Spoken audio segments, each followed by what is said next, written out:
चलिए आज देखते हैं हम लोग यूजीसी नेट का कुछ क्वेश्चन बाइलिंगुअल में देखेंगे, हिंदी और अंग्रेजी दोनों में देखेंगे। जो इम्पोर्टेंस रहती है कुछ कुछ जो एग्जाम में बार बार रिपीटेड होती है, वो क्वेश्चन को हम लोग थोड़ा सा देखते हैं कि क्वेश्चन किस तरह से बार बार रिपीटेड होती है। उसका हम लोग डिटेल्स भी देखेंगे यानी उसका एनालाइज भी करेंगे शॉर्ट में कि हाँ और क्या हो सकती है, क्यों नहीं हुआ, ऑप्शन ए क्यों नहीं हुआ, बी क्यों आखिर हुआ, या सी क्यों नहीं हुआ। ये सब भी हम लोग थोड़ा थोड़ा एनालाइज करेंगे। चलिए तो शुरू करते हैं। पहला क्वेश्चन कह रहा है हम लोग को कि which one of the following is not a feature of a perfectly competitive market, यानी पूर्ण प्रतियोगी बाजार के बारे में बात कर रहा है। कौन सा है? तो होमोजेनियस प्रोडक्ट, जिसको सजातीय कहते हैं, यानी एक जैसी ठीक, जैसे हो गया कोको कोला, पेप्सी, स्प्राइट, मनिंद्रा, ये सब हो गई, तो ये सजातीय टाइप की हो गई। टी कॉफी इस तरह से। या कह रहा है large number of buyers and sellers, यानी खरीदारों और विक्रेताओं की बड़ी संख्या, उसको कहेंगे। या प्राइस डिस्क्रिमिनेशन, यानी कीमत भेदभाव गतिशीलता, जैसे कीमत होती है ना, कहीं 10 रुपया है तो कहीं 12 रुपया है तो कहीं 5 रुपया है, कहीं 6 रुपया है, इस तरह से कीमत विभेद भी होती है, यानी प्राइस डिस्क्रिमिनेशन होती है। बी कह रहा है perfect mobility of factors of the production, यानी उत्पादन के कारकों की पूर्ण ज्ञान, यानी पूर्ण गतिशीलता क्या होगी इसमें। तो इसका जो सही आंसर होगी हम लोगों की, वो होगी, करेक्ट आंसर क्या होगा, तो इसका करेक्ट आंसर सी होगा, प्राइस डिस्क्रिमिनेशन। प्राइस डिस्क्रिमिनेशन होगा तभी तो होगी ना, परफेक्ट कंपटीशन की बात कर रही है। कैसे देखते हैं, प्राइस डिस्क्रिमिनेशन यानी कीमत भेदभाव, परफेक्ट कंपटीशन यानी पूर्ण प्रतिस्पर्धा में फर्म प्राइस टेकर होते हैं, यानी कीमत लेने वाले होते हैं। क्या होते हैं? कीमत लेने वाले होते हैं फर्म। और सभी होमोजीनियस प्रोडक्ट्स, सजातीय उत्पाद क्या करते हैं? बेचते हैं। ठीक, आगे फिर कह रहा है, इसमें थोड़ा सा और एनालाइज इसका है कि प्राइस डिस्क्रिमिनेशन कीमत भेदभाव की प्रैक्टिस यानी प्रथा, मोनोपोली यानी एकाधिकार, या मोनोपोलिस्टिक कंपटीशन यानी एकाधिकार प्रतिस्पर्धा की विशेषता है, जहां फर्म के पास प्राइस सीटिंग पावर यानी कीमत तय करने की शक्ति होती है। यानी मोटा मोटी तौर पर ये समझ लीजिए कि क्या कह रहा है कि जैसे प्राइस डिस्क्रिमिनेशन, कीमत विभेद में क्या होती है कि इसमें जो फर्म होती है ना, वो फर्म क्या होती है? प्राइस टेकर होती है। ऑप्शन में भी आता है कि जो फर्म होती है वो परफेक्ट कंपटीशन में क्या होती है? प्राइस टेकर होती है या नहीं। तो इसमें क्या होगा कि फर्म प्राइस टेकर होगा, वही कीमत लेने वाले होते हैं, और सभी होमोजीनियस यानी सजातीय वस्तुओं के क्या करते हैं? वो बेचते हैं इसमें। ठीक, अगला प्रश्न हम लोग देखते हैं। क्या है अगला प्रश्न कि the concept of invisible hand यानी अदृश्य हाथ is associated with which famous economist, यानी किस प्रसिद्ध अर्थशास्त्री से जुड़ा हुआ है? कौन सा? अदृश्य हाथ। तो जॉन मिनार्ड किन्स हुआ, या बी में है एडम स्मिथ, या डेविड रिकार्डो, या अल्फ्रेड मार्शल। इसका सही आंसर क्या होगा? कौन सी होगा? जॉन मिनार्ड किन्स होगा। यानी इसमें से कौन सा शास्त्री थे जो अदृश्य हाथों की बात कर रहे थे? किसने किए थे? तो इसका जो राइट आंसर होगा, करेक्ट आंसर होगा बी, एडम स्मिथ। क्या होगा? एडम स्मिथ ने अपनी famous book the wealth of nation, जैसे हम लोग जानते हैं उनका एक ही बुक तो सब जानते हैं, द वेल्थ ऑफ नेशन। ठीक, लेकिन एक और चीज ध्यान रखिएगा, द वेल्थ ऑफ नेशन तो शॉर्ट है, इसका फुल क्या है, नाम फुल्ली नेम क्या है, वो आप लोग अपना से खोज के कीजिएगा। ठीक, एक नया चीज। ओके, तो क्या है, वेल्थ ऑफ नेशन में इनविजिबल हैंड यानी अदृश्य हाथ की कंसेप्ट को क्या क्या इंट्रोड्यूस किया है, यानी पेश किया है, यानी उसके बतलाया है। किसने? तो एडम स्मिथ ने। यह यानी इंडिविजुअल हैंड क्या होता है, तो यह बताते हैं कि इंडिविजुअल यानी व्यक्ति अपने पर्सनल सेल्फ इंटरेस्ट यानी व्यक्तिगत स्वार्थ के लिए काम करते हुए भी मार्केट मैकेनिज्म यानी बाजार तंत्र के माध्यम से अनजाने में, अनइंटेंशनली, मैंने इंटेंशन उसका नहीं रहता है, लेकिन अनजाने में सोसाइटी समाज के बेस्ट इंटरेस्ट यानी सर्वोत्तम सर्विस प्रोवाइड कराता है, नहीं पूरा करता है, सर्वोत्तम हित को। क्या हो गया? तो अदृश्य हाथ क्या बतलाता है, पहले तो देखते हैं कि अदृश्य हाथ क्या है। तो एडम स्मिथ ने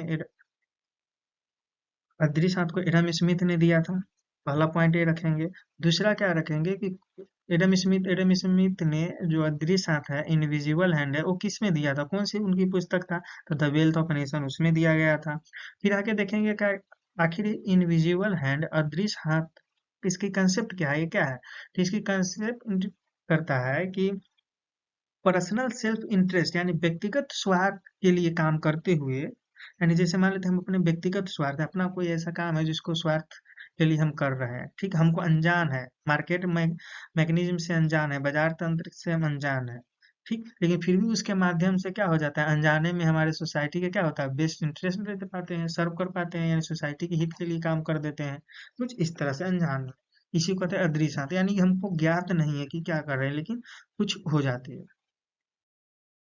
आगे प्रश्न कर रहा है, which is the slope of the production possibility frontier, PPF, यानी उत्पादन संभावना वर्ग का ढाल, किसको कहिएगा, मार्जिनल यूटिलिटी को, यानी सीमांत उपयोगिता को, या मार्जिनल परसेंटी टू कंज्यूम, उपभोग की सीमांत प्रवृत्ति को, या मार्जिनल रेट ऑफ सब्स्टिट्यूशन, यानी सीमांत प्रतिस्थापन दर को, या मार्जिनल रेट ऑफ ट्रांसफॉर्मेशन, यानी सीमांत परिवर्तन दर को, किसको हम लोग उत्पादन संभावना वर्ग का ढाल कह सकते हैं, किसको, ये तो नाम से ही पता चल रहा है, लेकिन देखिए क्या है, मार्जिनल रेट ऑफ ट्रांसफॉर्मेशन होगा, या मार्जिनल रेट ऑफ सब्स्टिट्यूशन होगा, या मार्जिनल परसेंटेज टू कंज्यूम होगा, या मार्जिनल यूटिलिटी होगा।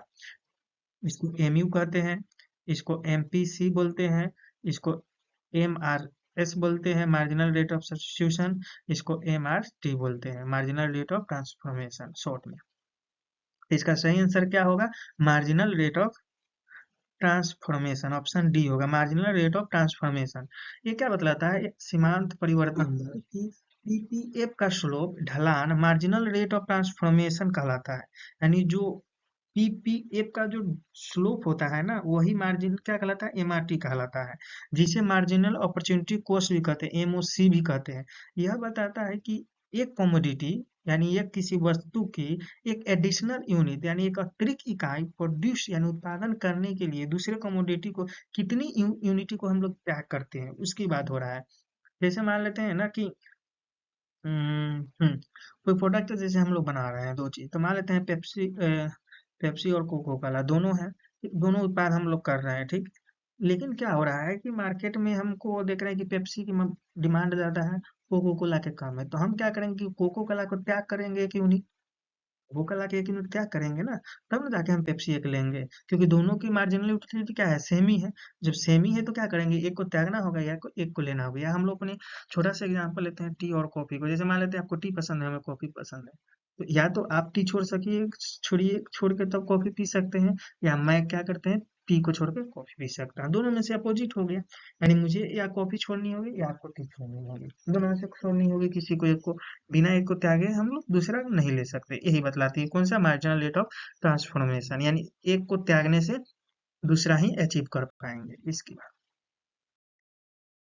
आगे प्रश्न है, अकॉर्डिंग टू केंसियन थियरी, यानी केंसियन सिद्धांत के अनुसार effective demand is the determined by the intersection of which two components, यानी केंसियन सिद्धांत के अनुसार प्रभावी मांग किन दो घटकों के प्रतिच्छेदन द्वारा निर्धारित होती है।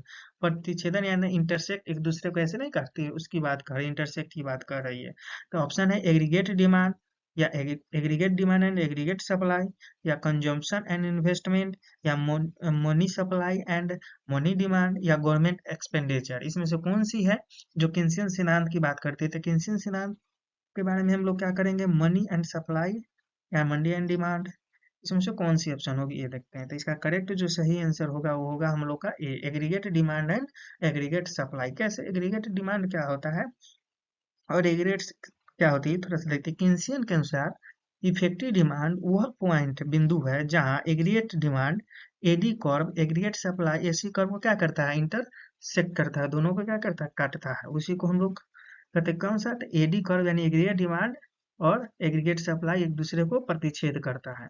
यह वह लेवल ऑफ डिमांड है जिस पर फर्म्स मैक्सिमम प्रॉफिट यानी अधिकतम लाभ क्या करता है, कमाता है, कमा सकता है या कमाता है।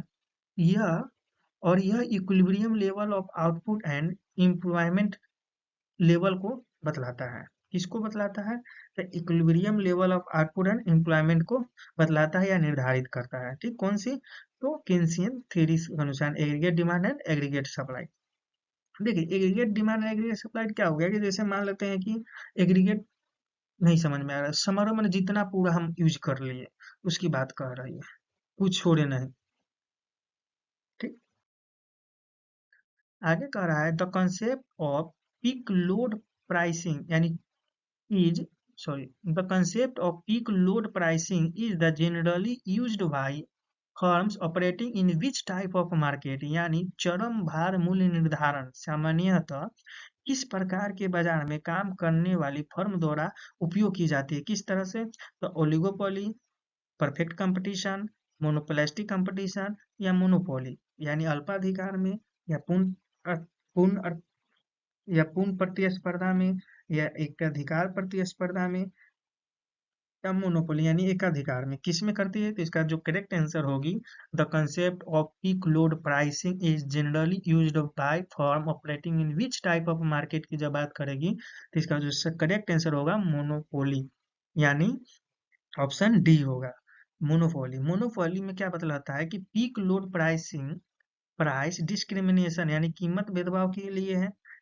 का एक रूप है जहां फर्म्स डिफरेंस प्राइस यानी अलग अलग कीमत चार्ज वसूल करते हैं यानी डिफरेंट टाइम पीरियड में अलग अलग समय अवधि में जब डिमांड पीक या ऑफ पीक यानी सामान्य होती है जैसे बिजली टेलीफोन, तो यह प्रैक्टिस प्रथा टाइपिकली आमतौर पर उन इंडस्ट्री में लागू होती है जहां फर्म के पास सिग्निफिकेंट मार्केट पावर होती है जो कि मोनोपोली या ओलिगोपोली की क्या है विशेषता है, लेकिन मोनोपोलिस्टिक कंपटीशन में कम प्रभावी होती है।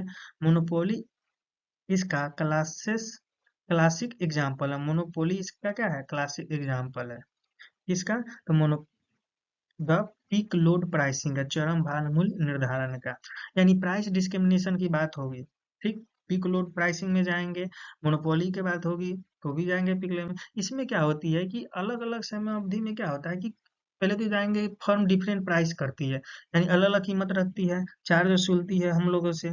उसके बाद क्या कहते हैं किस समय, डिफरेंट टाइम ऑफ पीरियड में, एक समय नहीं लेती है ताकि उसको पता हम लोग को पता चल जाए, क्या करती है अलग अलग लेती है ताकि हम लोग को पता भी नहीं चले, ठीक, फर्क नहीं पड़े।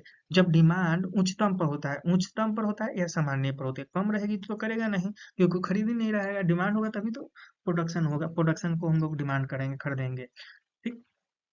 इसमें क्या होती है जैसे हो गया बिजली टेलीफोन ऐसा में होती है, जैसे मजबूरी है आपको क्या कर दिएगा कुछ नहीं कर सके, एक अधिकार है उसका। यह यह आमतौर पे उन इंडस्ट्री में लागू होती है जहां फर्म के पास सिग्निफिकेंट मार्केट पावर होती है यानी पर्याप्त बाजार शक्ति होती है, यानी आपके अलावा आपके पास ऑप्शन ही नहीं है, या तो आप ये पेन लीजिए नहीं तो नहीं मिलेगा, पेन मिलेगा ही नहीं। ये नहीं कि पेन इंडस्ट्री में एक ही पेन, जैसे बिजली में एक ही है, टेलीफोन एक है, उस तरह से। लेकिन अब तो टेलीफोन में तो अब बहुत सारा आ गया है डिफरेंट, लेकिन अभी भी मोनोपोली की तरह काम करते हैं इस तरह से।